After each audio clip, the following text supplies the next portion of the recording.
Hey everybody! Welcome back to the third installment of There's a Boy in the Girl's Bathroom. Hopefully it's not too loud in here. We're having just a little bit of a hailstorm right now.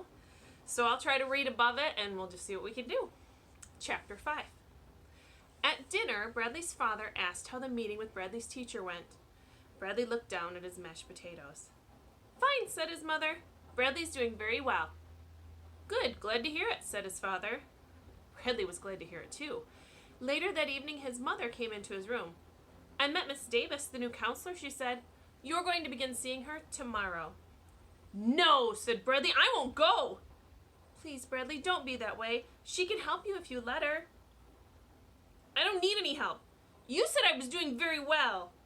Do you want me to tell your father the truth? Do you want to be sent to military school? Maybe he's right, I don't know. Maybe that's what you need. You said I was doing very well. I heard you. Please, Bradley, said his mother. Give Miss Davis a chance. Please. You should have taken me to the zoo. It was drizzling the next morning as Bradley walked to school. He wore red rubber boots and a yellow raincoat. He stamped in every mud puddle along the way, making big splashes. He suddenly stopped when he saw Jeff standing next to the school, under the overhang. Bradley's right foot remained in the center of a puddle as he stared at his one and his only friend. He took a deep breath. Then he slowly walked toward Jeff. He has to like me, he tried to convince himself. I gave him $1. Hi, Bradley, Jeff greeted him. He didn't answer. If you want, I can help you with your homework sometimes, Jeff offered. I know I'm new here, but I'm pretty smart, and we learned the same stuff at my old school. He shrugged modestly. Bradley looked at Jeff as if he were from outer space. I don't need any help, he said. I'm the smartest kid in the class. Ask anyone. He headed for Mrs. Ebel's room, side by side, but not necessarily together. Chapter 6. Jeff Fishkin was hopelessly lost. He clutched his hall pass as he looked down the long, empty corridor. The school seemed so big to him. He was on his way to see the new counselor. She was supposed to help him adjust to his new environment. Now, he not only didn't know how to get back to her office, but he had no idea how to get to Mrs. Ebel's class either. The floor was slippery. It had started raining during recess, and the kids had trekked water and mud inside with them. A teacher carrying a stack of papers stepped out of a door, and Jeff hurried up to her. Can you tell me where the counselor's office is, please? He asked. His voice trembled. The teacher first checked to make sure he had a hall pass. Then she said, the counselor's office. Let's see. Go down this hall to the end, turn right, and then it's the third door on your left. Thank you very much, said Jeff, and he started to go. No, wait, said the teacher. That's not right. She's in the new office in the other wing. Turn around and go back the way you came. And then turn left at the end of the hall, and it's the second door on your right. Thank you, Jeff said again. He walked to the end of the hall, turned right, counted the second door on his left, and pushed it open.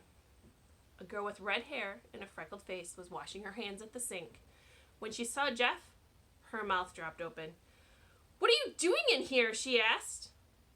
Huh? Jeff uttered. Get out of here, she yelled. This is the girls' bathroom.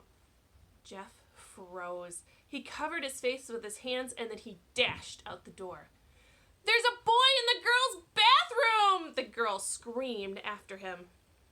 He raced down the hall. Suddenly his feet slipped out from under him. He waved his arms wildly as he tried to keep his balance, and then he flopped down on the floor. Oh, no. Oh, no, he groaned. What have I done? Why didn't I just read the sign on the door? This is the worst day of my whole life. Suddenly he realized he was no longer holding the hall pass. He stood up and frantically looked around. Don't tell me I dropped it in the girls' bathroom. He heard someone coming and he hurried off in the opposite direction. He rounded the corner and then spotted what looked like some kind of storage room. It was cluttered with boxes. He ducked inside and closed the door behind him. Hello, said a voice. He spun around. A woman stepped down off a yellow ladder. You must be Jeff, she said. I'm Carla Davis. She smiled and held out her hand. I'm so glad you've come. I was afraid you might get lost. Chapter 7. Jeff sat at the round table. The counselor sat across from him. So how do you like Red Hill School? She asked. He stared straight ahead. "There's a boy in the girls' bathroom," echoed inside his head. "I imagine it must seem a little scary," said the counselor. He didn't answer. "I think it's scary," she said. "It seems so big. Anytime I try to go anywhere, I get lost." He smiled weakly. "It's hard for me because I'm new here," she explained. "Today's only my second day of school. I don't know anybody. Nobody knows me. The other teachers all look at me strangely. It's hard for me to make friends with them. They already have their own friends." "I know what you mean," said Jeff.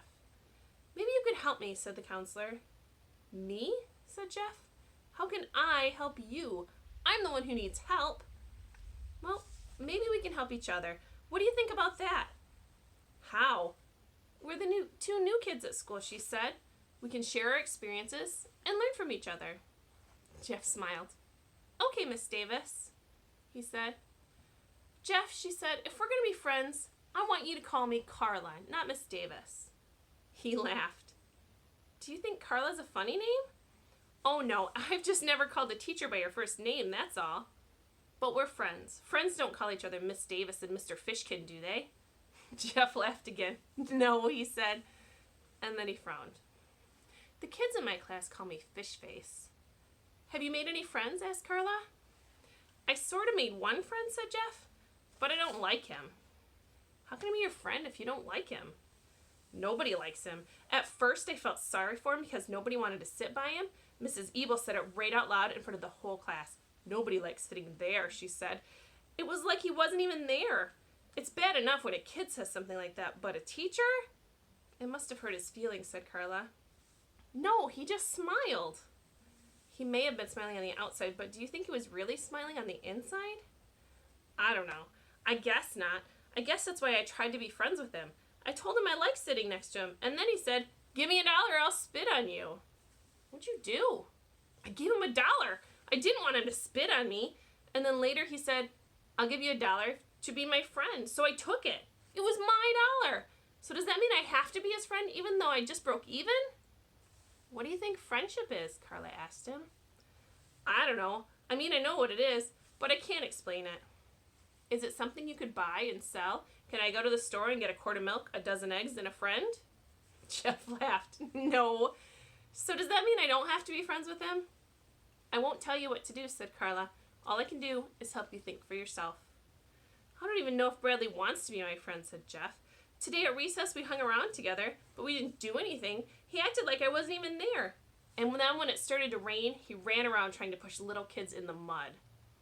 "Could you share your feelings with him?" asked Carla. "That's the way to build a real friendship, by talking and by being honest and by sharing your feelings. Like the way we're talking and being honest with each other right now. That's why you're friends." "But Bradley's different than you and me," said Jeff. "I think you'll find that if you're nice to Bradley, he'll be nice to you. If you're honest and friendly with him, he'll be honest and friendly with you. It's just like the dollar. You always break even." Jeff smiled. "Are you going to see Bradley too?" he said.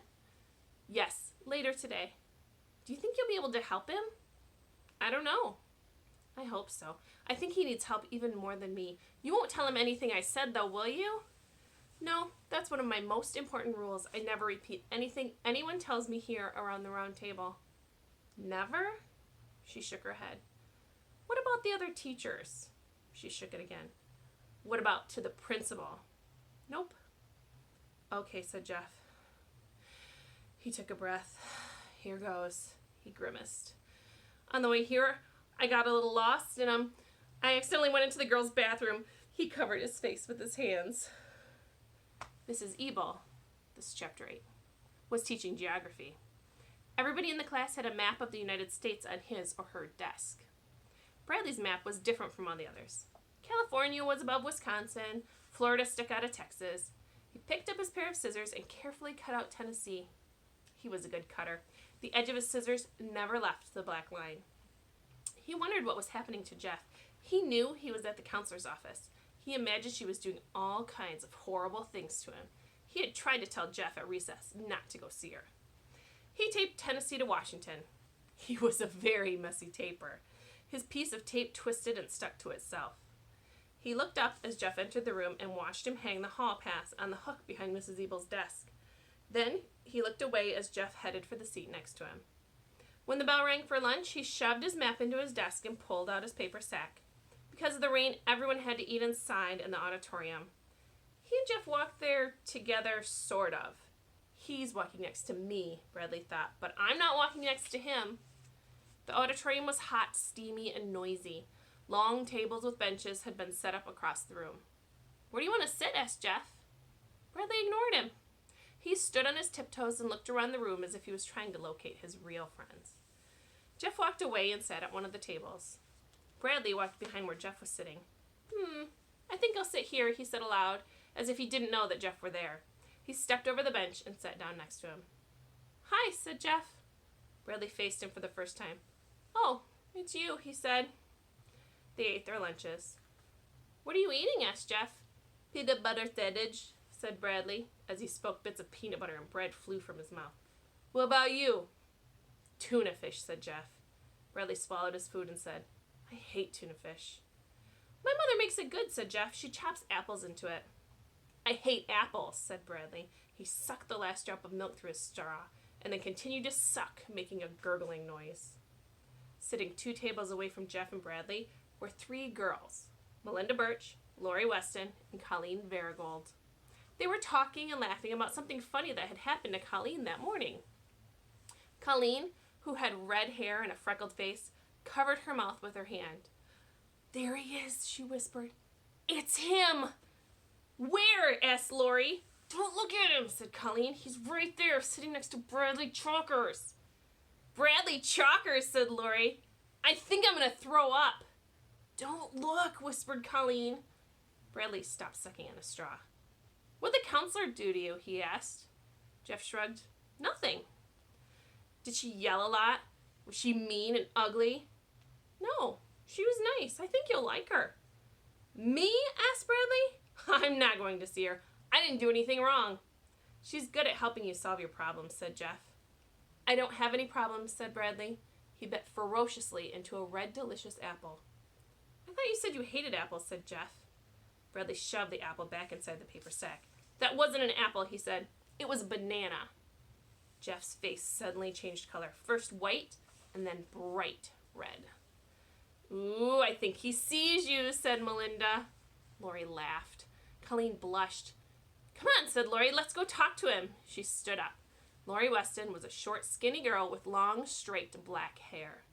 Melinda got up from the table, too. She was nearly twice the size of Lori. She had short brown hair.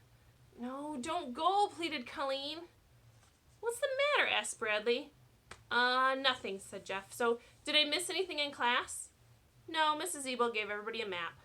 "I got one." "Don't lose it," said Bradley. "Mrs. Ebel wants them back." 2 girls were giggling behind them. Jeff and Bradley turned around. "Colleen thinks you're cute," said Lori. Jeff blushed. "Who?" he asked. The girls laughed. "What's your name?" asked Melinda. Jeff blushed again. "Colleen wants to know," said Lori, and then she and Melinda laughed again. "He doesn't have a name," said Bradley, coming to Jeff's rescue.